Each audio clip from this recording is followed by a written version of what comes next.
ఆధ్యాత్మిక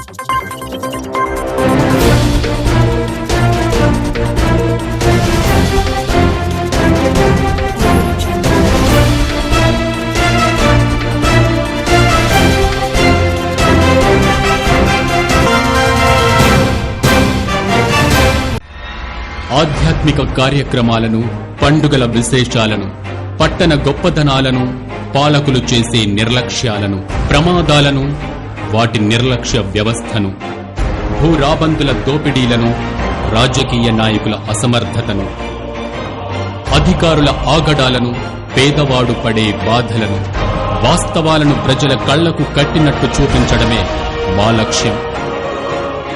city cable news, ప్రజల చేతిలో ఆయుధం.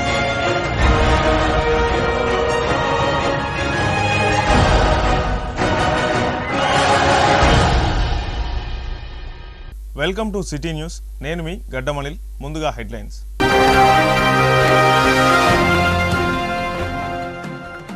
మెర్చేల్లో ఈ నెల 20 నుండి 22వ తేదీ వరకు జరిగే సిపిఐ రాష్ట్ర మహాసభలను విజయవంతం చేయాలని పిలుపు.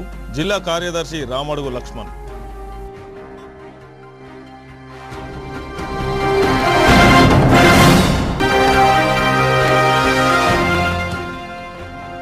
కాంగ్రెస్ ప్రభుత్వం చేస్తున్న అభివృద్ధి యజ్ఞాన్ని చూసి ఓర్వలేని టీఆర్ఎస్ నాయకులు ప్రజలను తప్పుదోవ పట్టిస్తున్నారు.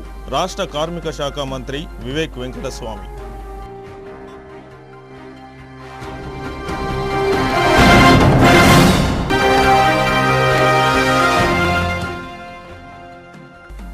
కేంద్ర ప్రభుత్వం బీసీలకు 42% రిజర్వేషన్ ఆమోదం చేయాలని డిమాండ్. బీసీ సంఘం సిపిఎం పార్టీ ఆధ్వర్యంలో అంబేద్కర్ చౌరస్తా వద్ద నిరసన.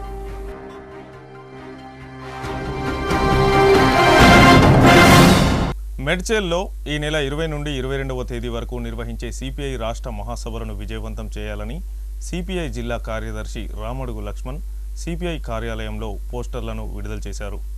ఈ సందర్భంగా సిపిఐ జిల్లా కార్యదర్శి రామడుగు లక్ష్మణ్ మాట్లాడుతూ అన్ని వర్గాల ప్రజల సహకారంతో మహాసభలను విజయవంతం చేయాలని కోరారు.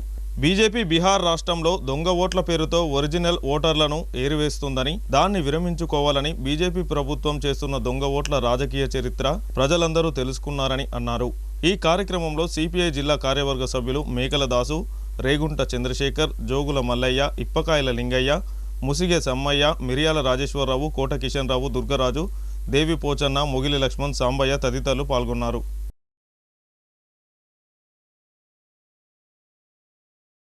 భారత కమ్యూనిస్టు పార్టీ సిపిఐ రాష్ట్ర 4వ మహాసభలు ఈ నెల 20 నుండి 22వ తేదీ వరకు హైదరాబాద్ రాష్ట్ర రాజధాని మెడ్చల్ జిల్లాలో జరగడం అనేది జరుగుతూ ఉంది. ఈ యొక్క మహాసభలకు జాతీయ రాష్ట్ర నాయకులు పాల్గొనడం జరుగుతూ ఉంది. 33 జిల్లాల నుండి మరి సుమారు 600 పైచిలకు ప్రతినిధులు పాల్గొని మరి 3 రోజుల ప్రతినిధుల సభలో ఈ కేంద్ర రాష్ట్ర ప్రభుత్వాలు మీద మరి చర్చించడం జరుగుతుంది. అదేవిధంగా భవిష్యత్తు కార్యాచరణ చేసి మరి రాబోయేటువంటి రోజులలో మరి ప్రజా సంక్షేమ పథకాలు మరి అదేవిధంగా ఈ పరిపాలన కొనసాగిస్తున్నటువంటి ప్రభుత్వాలపై చర్చించి మరి తీర్మానాలు చేసి మరి చేయడం అనేది జరుగుతుంది. ఇప్పటికే 33 జిల్లాలో ఉన్నటువంటి అన్ని జిల్లా పట్టణ మండల జిల్లా మహాసభలు జరుపుకొని మరి అదేవిధంగా ఆగస్టు 20 నుండి 22 వరకు రాష్ట్ర 4వ మహాసభలు నిర్వహించుకోవడం జరుగుతూ ఉంది. ఈ యొక్క మహాసభలకు జిల్లా నుండి అందరూ తరలి రావాలని చెప్పి ఈ సందర్భంగా తెలియజేస్తూ ఉన్నాం. సిపిఐ రాష్ట్ర మహాసభలు 3 రోజుల పాటు మేడ్చల్ జిల్లా కేంద్రంలో హైదరాబాద్ రాష్ట్ర రాజధానిలో జరగబోతూ ఉన్నాయి. 20 నుంచి 22 వరకు జరిగేటువంటి ఈ మహాసభల్ని విజయవంతం చేయాలని చెప్పేసి కమ్యూనిస్టు పార్టీ ప్రజలందరినీ కోరుతూ ఉంది. ఈరోజు రాష్ట్ర మహాసభలు అదేవిధంగా వచ్చే నెల సెప్టెంబర్లో జాతీయ మహాసభలు చండీగఢ్ రాష్ట్రంలో జరగబోతూ ఉన్నాయి. ఈ రాష్ట్ర మహాసభలు జాతీయ మహాసభల వెలువలో జరుగుతున్నటువంటి సందర్భంలో దేశవ్యాప్తంగా ఒక చర్చ జరుగుతూ ఉంది.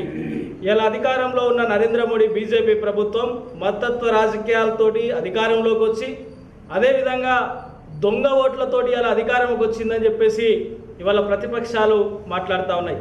వాస్తవాలు కూడా ప్రజల ముందు బయట పెట్టడం జరిగింది. ప్రజలందరూ కూడా దాన్ని అర్థం చేసుకోవాల్సిన అవసరం ఉంది అనేటువంటి విషయాన్ని కూడా తెలియజేస్తూనే ఈరోజు ఎన్నికల కమిషన్, దేశవ్యాప్తంగా ఉన్నటువంటి ఎన్నికల కమిషన్ బాహటంగా తప్పు చేసింది. ఇవాళ ఇంటి నంబరు 000 ఉన్నా కూడా ఇలా ఒక వ్యక్తికి 10 నుండి 15 ఓట్లు, ఒక వ్యక్తికి ఒక 4 ఓట్లు, ఇట్లా బీజేపీ అధికారంలోకి రావడం కోసం దొంగ ఓట్లను సృష్టించి ఇలా దేశవ్యాప్తంగా బీజేపీ అధికారంలోకి వచ్చింది అనేటువంటి విషయం ఇలా స్పష్టమైంది. ఇలా ఆధారాలతో సహా రుజువైంది. ఇలా రాహుల్ గాంధీ ప్రతిపక్ష నేత చెప్తా ఉన్నారు, సమయాన్ని బట్టి సందర్భాన్ని బట్టి బీజేపీ చేసినటువంటి తప్పుడు ఓట్ల తడకకు సంబంధించి, దొంగ ఓట్లకు సంబంధించినటువంటి వాస్తవిక విషయాలు ఆధారాలతో సహా బయట పెడతామని చెప్పేసి ఇవాళ స్పష్టం చేస్తూ ఉన్నారు. నిజమా కాదా ఎన్నికల కమిషన్ ఇలా దేశ ప్రజలందరికీ కూడా సమాధానం చెప్పాల్సిన అవసరం ఉన్నది.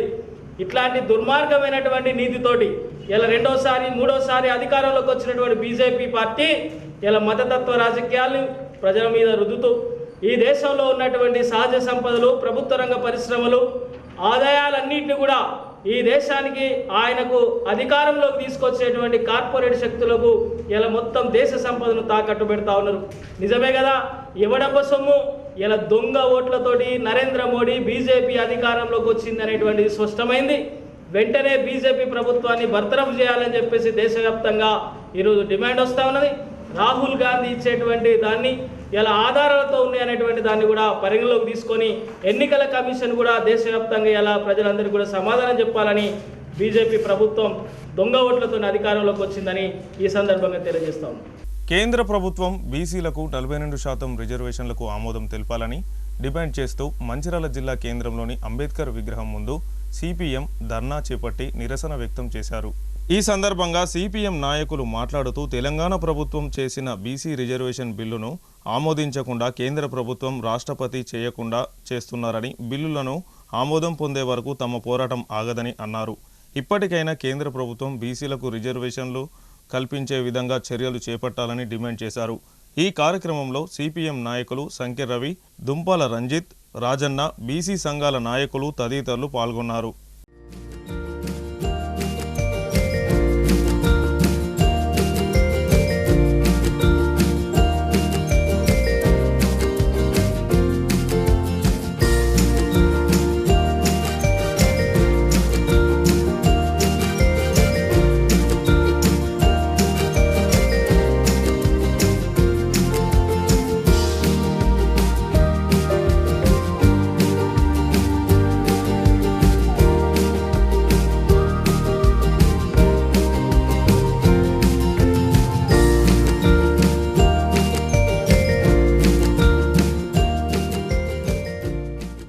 కేంద్రంలోని ఐబీ చౌరస్తాలో డాక్టర్ బిఆర్ అంబేద్కర్ గారి విగ్రహం సాక్షిగా బీసీలకు 42% రిజర్వేషన్లను అడ్డుకునేటువంటి కేంద్రంలోని బీజేపీ ప్రభుత్వానికి ఆ విధానాలకు నిరసనగా ఈరోజు సిపిఎం పార్టీ నాయకత్వంలో మరి నిరసన కార్యక్రమం చేపట్టడం జరిగింది. ఆ నిరసన కార్యక్రమంలో భాగంగా మంచిర్యాల జిల్లాకు చెందిన బీసీ సంఘాల నాయకులుగా మేము కూడా మరి పాల్గొంటూ ఉన్నాం. అదేవిధంగా సిపిఎం పార్టీకి బీసీ సంఘాలుగా హృదయపూర్వకంగా ధన్యవాదాలు తెలియజేసుకుంటా ఉన్నాం. ముఖ్యంగా ఈరోజు మతం పేరుతోని మరి బీసీ రిజర్వేషన్లను అడ్డుకునేటువంటి బీజేపీ ప్రభుత్వం మరి అదేవిధంగా గతంలో ముఖ్యమంత్రిగా పదవి ఓరగబెట్టినటువంటి గుజరాత్లో కానీ, ఢిల్లీలో కానీ, మరి ఇతర కొన్ని రాష్ట్రాలలో కానీ మరి బీజేపీ పాలిత రాష్ట్రాలలోనే మరి ముస్లింలకు ఈనాడు రిజర్వేషన్లు అమలు చేసిన చరిత్ర ఉండదనే విషయాన్ని బీజేపీ నాయకులు, బీజేపీ ప్రభుత్వం మర్చిపోవద్దనే విషయాన్ని కూడా ఈ సందర్భంగా మనం చేస్తూ ఉన్నాం. మరి ఆ రాష్ట్రాలలో ఏ విధంగానైతే అమలు చేస్తూ ఉన్నారో మరి ఆ పద్ధతే మన తెలంగాణ రాష్ట్రంలో కాంగ్రెస్ పార్టీ అసెంబ్లీలో ఏకగ్రీవ తీర్మానం చేసి కేంద్రానికి పంపితే మరి కేంద్రంలో ఉన్నటువంటి బీజేపీ ప్రభుత్వం మరి బీసీ రిజర్వేషన్లను అడ్డుకునే విధానానికి వెంటనే స్వాగతం చెప్పాలని మరి డిమాండ్ చేస్తూ ఉన్నాం. లేని ఏడల రాబోయే రోజులలో మరి బీసీలందరూ మరి ఏకమయ్యేసి బీజేపీ ప్రభుత్వానికి గోరి కట్టడానికి కూడా సిద్ధంగా ఉన్నారనే విషయాన్ని కూడా ఈ సందర్భంగా మేము బీజేపీ పార్టీకి హెచ్చరిస్తా ఉన్నాం. ముఖ్యంగా మరి దేశంలో అగ్రవర్ణాలు ఎవరు పోరాటం చేయకుండా, ఎవరు వినతిపత్రం ఇవ్వకుండా, ఏ కమిషన్ వేయకుండా కూడా మరి ఈడబ్ల్యూసీ పేరుతోని 10% రిజర్వేషన్లను అమలు చేస్తున్నటువంటి మరి కేంద్రంలోని అగ్రవర్ణాల పార్టీ అయినటువంటి బీజేపీ ప్రభుత్వం మరి గత 75 సంవత్సరాల కాలం నుండి మరి మేమెంత మాకంత మరి ఉద్దేశం కొద్దీ మరి ఎన్నో పోరాటాలు చేసి ఎందరో త్యాగాలు చేసినటువంటి చరిత్ర ఉండేటువంటి ఈ బీసీ ఉద్యమానికి తలొక్కిన మరి కాంగ్రెస్ పార్టీ మరి బీసీలకు రిజర్వేషన్ కల్పించకుంటే మాకు పుట్టగతులు ఉండాలనే ఉద్దేశం కొద్దీ రాష్ట్ర అసెంబ్లీలో మరి ఏకగ్రీవ తీర్మానం చేసి కేంద్రాన్ని పంపి చేతులు దులుపుకునే మరి విషయాన్ని పక్కబెట్టి మరి 42% మరి ఉద్యోగ ఉపాధి మరి స్థానిక సంస్థల ఎన్నికలలో రిజర్వేషన్ కల్పించడగా కూడా మరి బీసీ సంఘాలుగా సిపిఎం పార్టీగా మేము నిద్రపోవనే విషయాన్ని కూడా ఈ సందర్భంగా బీజేపీ ప్రభుత్వానికి హెచ్చరిస్తా ఉన్నాం. తెలంగాణ రాష్ట్రంలో బీసీలకి 42% రిజర్వేషన్లు కల్పించాలని ఈరోజు ప్రజా సంఘాల ఆధ్వర్యంలో మంచిర్యాల జిల్లా కేంద్రంలోని ఐబీ చౌరస్తా వద్ద ఇలా ధర్నా కార్యక్రమం జరిగింది. ముఖ్యంగా ఈ ధర్నా ఎందుకోసం జరుగుతూ ఉందంటే మరి రాష్ట్రంలో ఎవరి జనాభా ఎంత, వారికి అందుతున్న ప్రతిఫలాలు ఎంత అందుతున్నాయి, వాళ్ళ రిజర్వేషన్ ఎంత అనేది ఆలోచించుకుంటూ చూస్తూ ఉంటే తెలంగాణ రాష్ట్రంలో ఇలా బీసీలు సగ భాగం అని చెప్పుకునేటువంటి పాలక వర్గాలు గత కొన్ని సంవత్సరాలుగా బీసీలను మోసం చేస్తూ ఎన్నికల్లో గెలుస్తూ ఇవాళ బీసీలకు అన్యాయం చేస్తూ ఉన్నారు. అందుకే ఇవాళ సిపిఎం పార్టీ ఆధ్వర్యంలో చేపట్టినటువంటి ఈ యొక్క ధర్నా కార్యక్రమంలో సిఐటిగా మేము పాల్గొని ఇవాళ మేము ప్రభుత్వం చెప్తా ఉన్నాం. ఈ రాష్ట్రంలో కాంగ్రెస్ అధికారంలో ఉంది. మరి కాంగ్రెస్ రేవంత్ రెడ్డి ప్రభుత్వం బీసీలకు 40% రిజర్వేషన్లు కల్పిస్తామని చెప్పినటువంటి ప్రభుత్వమే మళ్ళీ ఈరోజు కేంద్రంలో బీజేపీ ప్రభుత్వం ఈ బీసీ రిజర్వేషన్లలో మైనార్టీలు ముస్లింలు ఉన్నారు, వాళ్ళను తొలగిస్తే మేము అమలు చేస్తామని చెప్తా ఉన్నారు. ఈ బీసీలకు 42% రిజర్వేషన్లు ఒక మతాన్ని చొప్పించి ఇలా ఒక ఘర్షణ వాతావరణం తీసుకొచ్చి ఇలా బీసీలకు 42% రిజర్వేషన్లు అమలు చేయొద్దనే ఉద్దేశంతో బీజేపీ కుట్రపడుతూ ఉంది. కాబట్టి ప్రజానికం, మేధావులు, విద్యార్థులు, యువకులు, కార్మికులు మేల్కోవాలి. ఈ రాష్ట్రంలో బీసీలు అత్యధిక శాతం జనాభా ఉంది కాబట్టి బీసీలకు 42% రిజర్వేషన్లు కల్పించే విధంగా పోరాటాలు చేయాలని, ఆ పోరాటాలకు కార్మిక సంఘంగా మేమందరం కూడా వెంటుండి సిద్దిపేట్ సిరిసిల్లకే పరిమితమైన అభివృద్ధిని కాంగ్రెస్ ప్రభుత్వం అధికారంలోకి వచ్చాక ప్రతి నియోజకవర్గంలో అభివృద్ధి యజ్ఞంలాగా కొనసాగిస్తూ ముందుకు సాగుతుంటే చూసి ఓర్వలేని బీఆర్ఎస్ నాయకులు మతిభ్రమించిన మాటలతో ప్రజలను తప్పుదోవ పట్టించడాన్ని మానుకోవాలని కార్మిక శాఖ మంత్రి వివేక్ వెంకటస్వామి అన్నారు. ఈ సందర్భంగా మంచిర్యాల జిల్లా మందమరి పట్టణంలోని క్యాంపు కార్యాలయం వద్ద ఏర్పాటు చేసిన విలేకరుల సమావేశంలో ఆయన మాట్లాడుతూ గత బీఆర్ఎస్ ప్రభుత్వం కమిషన్లకు కకృతిపడి బిల్డింగ్లు, వివిధ మార్కెట్లు, ప్రాజెక్టుల పేరిట లక్షల కోట్లను వృధా చేసిందని ఆరోపించారు. ముఖ్యంగా చెన్నూరు నియోజకవర్గ మాజీ ఎమ్మెల్యే బాల్క సుమన్ ఒంటెద్దు పోకడలతో ప్రజలు నానా ఇబ్బందులు ఎదుర్కొని అధికారులు విసిగి చెందిన మార్పు కావాలనే తాపత్రయంతో కాంగ్రెస్ పార్టీ అభ్యర్థిని అధిక మెజారిటీతో గెలిపించుకున్నారని అన్నారు. అలానే చెన్నూరు నియోజకవర్గ ప్రజలకు తాను ఇచ్చిన ప్రతి హామీని అమలు చేస్తూ రానున్న రోజులలో రాష్ట్రానికే చెన్నూరు నియోజకవర్గం ఆదర్శ నియోజకవర్గంగా తీర్చిబోతున్నట్లు మంత్రి తెలిపారు. ఎమ్మెల్యే అయిన తర్వాత చెన్నూరు నియోజకవర్గంలో అనేకమైన అభివృద్ధి కార్యక్రమాలు తీసుకోవడం, ప్రజలందరూ కూడా ఇసుక మాఫియా, భూమాఫియా, బియ్యం దందా ఇవన్నీ కూడా చూసి మార్పు రావాలి, మార్పు వస్తే బాగుంటుందని చెప్పి నన్ను గెలిపించడం జరిగింది. ప్రజల ఏదైతే వారు నివేదిక ఇచ్చినారో దాని ప్రకారంగానే నేను 3 పాయింట్స్ ప్రోగ్రామ్ ఒకటి, చాలా చోట్ల మందమరి టౌన్లో, చెన్నూరు టౌన్లో, గ్రామాలలో చాలా చోట్ల కూడా మంచినీటి సౌకర్యం సరిగా లేదు, నాలీలు సరిగా లేవు, సీసీ రోడ్స్ సరిగా లేవు. టీఆర్ఎస్ ప్రభుత్వానికి 10 సంవత్సరాలు సత్తాలో ఉన్నారు. 10 సంవత్సరాలు సత్తాలో ఎంపీగా ఉన్నారు, ఎమ్మెల్యేస్గా ఉన్నారు, మొత్తము టీఆర్ఎస్ నాయకులే ఉన్నారు. ఇంకా ఇన్ని సంవత్సరాలు ఇక్కడ టీఆర్ఎస్ ఎమ్మెల్యేస్ ఉన్నారు. కానీ నిజంగా రోడ్ల పరిస్థితి, నాలీల పరిస్థితి చూస్తే చాలా ఘోరంగా ఉంది. నేను వచ్చిన తర్వాత టాప్ ప్రయారిటీగా ఫస్ట్ డ్రింకింగ్ వాటర్ అన్ని చోట్ల కూడా ఎక్కడైతే మిషన్ భగీరథి ఫెయిల్ అయిందో అక్కడ బోర్వెల్స్ టెంపరీగా నీళ్ళు వచ్చేలాగా అన్ని గ్రామాలలో అన్ని టౌన్లలో కూడా ప్రజలకు ఇబ్బంది లేకుండా ఈ మంచినీటి సౌకర్యం కల్పించడం జరిగింది. ఇది సరిపోదు.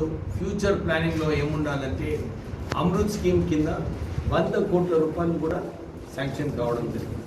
పనులన్నీ కూడా ప్రారంభమైనవి. 6 నెలలలో ఈ అమృత్ స్కీమ్ కింద ఏదైతే వాటర్ ట్యాంక్స్, పైప్ లైన్స్ అన్నీ కూడా ఇవి కనెక్ట్ చేయాలో ఇవన్నీ పనులు కూడా పూర్తిగా. సో వాటర్ గురించి చెన్నూరు నియోజకవర్గంలో ఎక్కడ కూడా ఇబ్బంది లేకుండా ప్లానింగ్ చేయడం జరిగింది.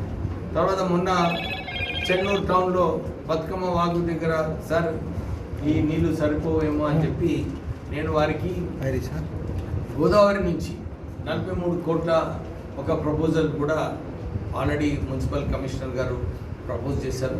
నేను మొన్న క్యాబినెట్ మీటింగ్లో కూడా ఇదే చెప్పినాను, మాకు ఈ 43 crores శాంక్షన్ తొందరగా చేయాలి అని చెప్పి ముఖ్యమంత్రి గారికి కోరడం జరిగింది. వారు అన్నారు ఈ వచ్చే సంవత్సరంలో టీఎఫ్ఐడిసి కింద ఈ 43 కోట్లు శాంక్షన్ చేస్తామని చెప్పి వారు నాకు మాట ఇవ్వడం జరిగింది. అది కేవలం ఆయన 5 సంవత్సరాలు పార్లమెంట్ సభ్యులు, 5 సంవత్సరాలు ఎమ్మెల్యే ఉండే ముఖ్యమంత్రి చిన్న కొడుకు అనుకున్నాడు. ఎవరు అభిప్రాయానికి పని చేయలేడానికి కేవలము ఓట్ల కోసం వారు అన్నీ కూడా శాంక్షన్ చేయించడం జరిగింది.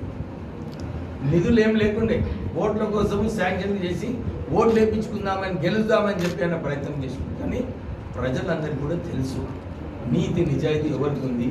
ఒక మంచి అవకాశం ఇచ్చారు. 5 సంవత్సరాలు ఎంపీగా ఉండే, 5 సంవత్సరాలు ఎమ్మెల్యేగా ఉండే, ఇవన్నీ పనులు మొదలే చేసుకుంటుండే. ఎవరు ఆపిండ్రు, ఎవరు ఆపలే. కానీ ఒక్క విషయం అందరూ కూడా గుర్తించాలి, ఎప్పుడు కూడా ప్రభుత్వమే. ఇది ఎవరు సొంత పైసలు కాదు, ఎవరి అందరి. నేను కూడా సొంతం ఏం చేయించలేదు, కానీ నా బాధ్యత ఏంది యాజ్ ఎమ్మెల్యే, యాజ్ మినిస్టర్, నేను ప్రభుత్వం నుంచి నిధులు తీసుకొచ్చి ప్రజలకు ఏం అవసరమో అది చేయించే బాధ్యత నాది. సో నేను దాని ప్రకారంగా పనిచేస్తున్నాను. ఇది ఎవరిది, నాది కూడా ఏకైక లక్ష్యం ప్రజలు ఏదైతే కోరుతున్నారో మీరు చూస్తున్నారు. దీపక్ నగర్లో మీరే వచ్చినారు, మీరు ఇప్పుడే అంటున్నాను హౌసింగ్లో లేదు, పోయి చూడు. అక్కడ నేను వచ్చిన తర్వాతనే సరిగా అక్కడ టీఆర్ఎస్ కార్యకర్తలకు హౌసెస్ అలాట్ చేయడం జరిగింది. ఇది అంతా ఒక దందా అప్పుడు ఆ జమానాలో. మీరు లేకుండా ఎందుకు గెలవకపోతున్నాయి? ఇసుకే దందా, భూదందా, అన్ని దందాలు ఉన్నాయని ప్రజలు ఒక మార్పు కావాలని చెప్పి వాళ్ళు మార్పు తీసుకొచ్చారు. మీరు గౌరవించాలి దాన్ని. అన్నీ కూడా దీపక్ నగర్లో రోడ్ ఎట్లుండేనే, నువ్వే ఉన్నావు కదా, మీరందరూ వచ్చింది కదా మార్నింగ్ వాక్లో, మీరు చూసిండ్రు. అన్ని చోట్ల కూడా నేను ప్రెస్ వాళ్ళని, మా కార్యకర్తలని, ప్రజలను అన్ని వార్డులలో తిరిగి ఏమున్నాయి సమస్యలు కనుక్కొని చేసిన. ఇప్పుడు మీరు అన్నారు ఇంటిగ్రేటెడ్ మార్కెట్, ఇవన్నీ ఏంటిది? ఎట్లా పెద్ద మెగా బిల్డింగ్లు కట్టుకొని కమిషన్లు దోచుకొని పెద్ద చేసుకున్నారు. అరే ఇక్కడ సామాన్యునికి ఏదైతే రోడ్ అవసరమో అది లేదు, కానీ అది పోయి అట్లా చేయడం జరిగింది. నేను కూడా ఇదే కోరుతున్నాను మీ అందరికీ కూడా, మనకు బేసిక్ నెసెసిటీస్ ఏదైతే ప్రజల కోసమో అది దృష్టిలో పెట్టుకోవడం జరిగింది. అవన్నీ పనులు పూర్తిగా, ఎందుకంటే బేసిక్ నెసెసిటీస్ ఏంది? ఫస్ట్ డ్రింకింగ్ వాటర్, తర్వాత రోడ్స్, తర్వాత ఫస్ట్ నాలీస్, డ్రింకింగ్ వాటర్ తర్వాత రోడ్స్. ఎందుకంటే నాలీలు సరిగా ఉన్నప్పుడే మనకు దోమలు రావు. మనకి డెంగ్యూ, ఇవన్నీ చికెన్ గున్యా ఇవన్నీ ఎక్కడి నుంచి వస్తాయి? దోమల వలన వస్తాయి. మనము దోమలు రాకుండా చేయడానికి మంచి నాలీలు అవసరం. సో నేను ఒక పకడ్బందీగా పోతున్నాను. విమర్శలు వాళ్ళ పని, విమర్శించే పని వాళ్ళది. మీరే ఉన్నారు, మీరు పోయి చూడండి. వాళ్ళ జర్నలిస్ట్ కూడా, మీరు కూడా, మనం ఒకసారి పోయి చూసి వస్తాం. మొదలు ఎట్లుండేనో రోడ్లు, ఇప్పుడు ఎట్లున్నాయో చూపించి మీరే ఒక నిర్ణయానికి రండి. జర్నలిస్ట్ ఇవో చూడే, ఎవరు ఎమ్మెల్యే మంత్రి అవుతారో అది ప్రజలు నిర్ణయించుకుంటారు. ఇప్పుడే ఆల్రెడీ నేను మీకు ఇంతకుముందు చెప్పిన 10 సంవత్సరాలు డబుల్ బెడ్రూమ్ ఇల్లు అని చెప్పి ప్రజలకు మోసం చేసిండ్రు. కొత్త రేషన్ కార్డులు అని చెప్పి ప్రజలకు మోసం చేసిండ్రు. ప్రజలు మార్పు ఎందుకు తెచ్చుకున్నారు? ఇవన్నీ మోసాలు జరిగినాయని మార్పు తెచ్చుకున్నారు. మేము ఇచ్చినాము, డబుల్ బెడ్రూమ్ ఇల్లు ఇస్తున్నాము, ఇందిరమ్మ ఇల్లులు ఇస్తున్నాము, మేము రేషన్ కార్డులు ఇస్తున్నాము, సన్న బియ్యం ఇస్తున్నాము, ప్రజలకు ఏదైతే హామీలు ఇచ్చినామో అన్నీ ఇస్తున్నాము. మేము ఉట్టినే కాళేశ్వరంలో కమిషన్లు, పెద్ద పెద్ద బిల్డింగ్లు కట్టి కమిషన్ల కోసం చేస్తున్నాము. ప్రజలకు ఏం అవసరంలో అవే దృష్టిలో పెట్టుకొని పనిచేస్తున్నాం. లక్షట్పేట పట్టణంలోని గుండా పెద్ద కాశయ్య వాసవి ఆర్య వైశ్య భవనంలో ఆదివారం పట్టణానికి చెందిన జయప్రకాష్ స్నేహ దంపతుల కుమారులు కవల పిల్లలైన గణనాథ్ మణినాథుల పంచకట్టు కార్యక్రమానికి విచ్చేసిన బంధువులకు స్నేహితులకు రిటర్న్ గిఫ్టులను, పూలు మరియు పండ్ల మొక్కలను అందరికీ అందజేసి ఆదర్శంగా నిలిచారు. తన శుభ కార్యక్రమంలో పర్యావరణాన్ని కాపాడడానికి పూలు మరియు పండ్ల మొక్కలను అందించాలనే ఉద్దేశంతో ఈ కార్యక్రమాన్ని నిర్వహించారని జయప్రకాష్ స్నేహ దంపతులు సిటీ న్యూస్తో తెలిపారు. పూల మొక్కలు మరియు పళ్ళ మొక్కలు అందించినందుకు పలువురు బంధువులు, స్నేహితులు జయప్రకాష్ స్నేహ దంపతులను అభినందించారు. ఈ మొక్కలను ఇవ్వడం వల్ల ఈ రోజు ఉన్న మొక్క పెరిగి చెట్టు అందరికీ నీడను, పండ్లను, పూలను ఇస్తుందని, ఇది జ్ఞాపకంగా ఉంటుందని వారు పేర్కొన్నారు. మొత్తానికి రిటర్న్ గిఫ్ట్ల బదులు మొక్కలను ఇవ్వడంలో అందరితోటి శభాష్ అనిపించుకున్నారు జయప్రకాష్ స్నేహ దంపతులు.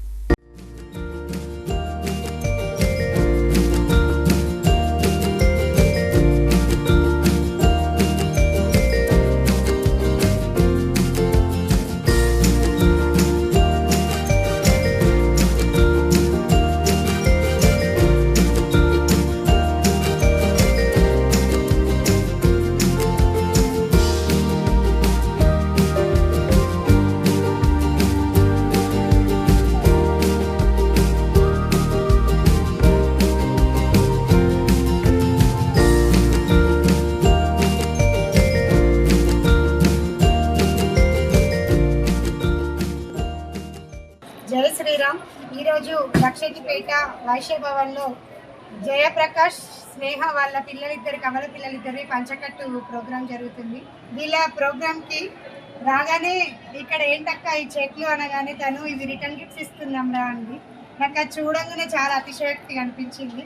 ఎందుకంటే రిటర్న్ గిఫ్ట్స్ ఫంక్షన్స్కి ప్రతి ఒక్కరు ఇస్తారు, అలా ఇవ్వడం అంత డిఫరెంట్ ఏం కాదు. ఇలా మొక్కల్ని ఇవ్వడం, పర్యావరణాన్ని కాపాడడం చాలా సంతోషంగా అనిపించింది వినంగానే.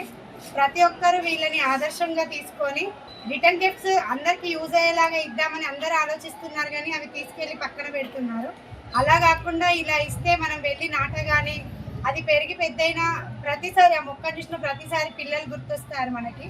దానివల్ల పర్యావరణంతో పాటు మన పిల్లలకు కూడా ఆశీర్వాదం ఇచ్చినట్టు అనిపిస్తుంది. దేవుడి దయ కూడా అందరికీ ఉంటుంది. ఎందుకంటే ఈ చెట్లను తీసుకెళ్ళి నాటగానే వాటి పూలను మనం దేవుడికి పెడతాము. దానివల్ల దేవుడికి సంతోషము, మనకు తృప్తిగా ఉంటుంది. ప్రతి ఒక్కరికి థ్యాంక్ యూ. వీళ్ళకైతే స్పెషల్ థ్యాంక్స్. ఇలా వీళ్ళు మోటివేట్గా ఉండడం చాలా సంతోషంగా ఉంది. వాళ్ళు నా ఫ్రెండ్స్ అవ్వడం నాకు చాలా హ్యాపీగా ఉంది. జయప్రకాష్ వాళ్ళ పిల్లల ఫంక్షన్లో ఈ రిటర్న్ గిఫ్ట్ చెట్లను ఇవ్వడం మాకు చాలా సంతోషంగా ఉంది. వీళ్ళని ఆదర్శంగా తీసుకొని ప్రతి ఒక్కరూ అలాగే ఇవ్వాలని మనస్ఫూర్తిగా కోరుకుంటున్నాను. మంచిర్యాల జిల్లా రామకృష్ణాపూర్ పట్టణానికి చెందిన నిరుపేద కుటుంబానికి చెందిన నాగమణి గత కొన్ని రోజులుగా అనారోగ్యంతో కరీంనగర్లోని ఒక ప్రైవేటు ఆసుపత్రిలో చికిత్స పొందుతుంది. వైద్య ఖర్చుల నిమిత్తం వారి కుటుంబ సభ్యులు యువత జనం కోసం స్వచ్ఛంద సంస్థను వారు ఆశ్రయించగా వెంటనే స్పందించిన యువత జనం కోసం స్వచ్ఛంద సంస్థ ఆధ్వర్యంలో నాగమణికి వైద్య ఖర్చుల కోసం దాతలు అందించిన ఆర్థిక సహాయం మొత్తం 30,000 రూపాయలను ఈరోజు కరీంనగర్లోని హాస్పిటల్కి వెళ్లి వారి కుమారులు రాజు సంతోష్లకు ఇవ్వడం జరిగింది. ఈ కార్యక్రమంలో యువత అధ్యక్షుడు ఎర్రబెల్లి రాజేష్, సలహాదారు బింగి శివకిరణ్, యువత కార్యవర్గ సభ్యులు ఆర్నే సతీష్, మేకల రమేష్ యాదవ్, టైగర్ కిరణ్ తదితరులు పాల్గొన్నారు. వార్తలు ముగించే ముందు హెడ్లైన్స్ మరొకసారి.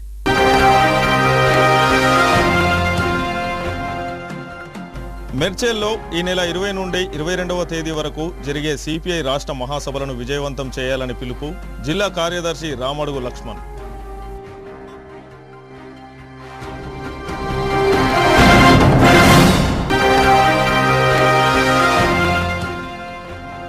కాంగ్రెస్ ప్రభుత్వం చేస్తున్న అభివృద్ధి యజ్ఞాన్ని చూసి ఓర్వలేని టీఆర్ఎస్ నాయకులు ప్రజలను తప్పుదోవ పట్టిస్తున్నారు. రాష్ట్ర కార్మిక శాఖ మంత్రి వివేక్ వెంకటస్వామి.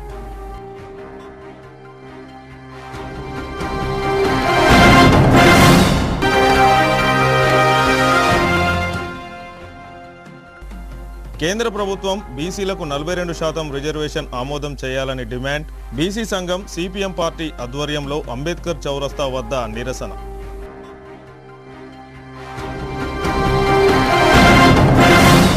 సిటీ న్యూస్ ఇంతటితో సమాప్తం. తిరిగి ప్రసారమయ్యే సిటీ న్యూస్లో మళ్ళీ కలుసుకుందాం. అంతవరకు సెలవు. నమస్కారం.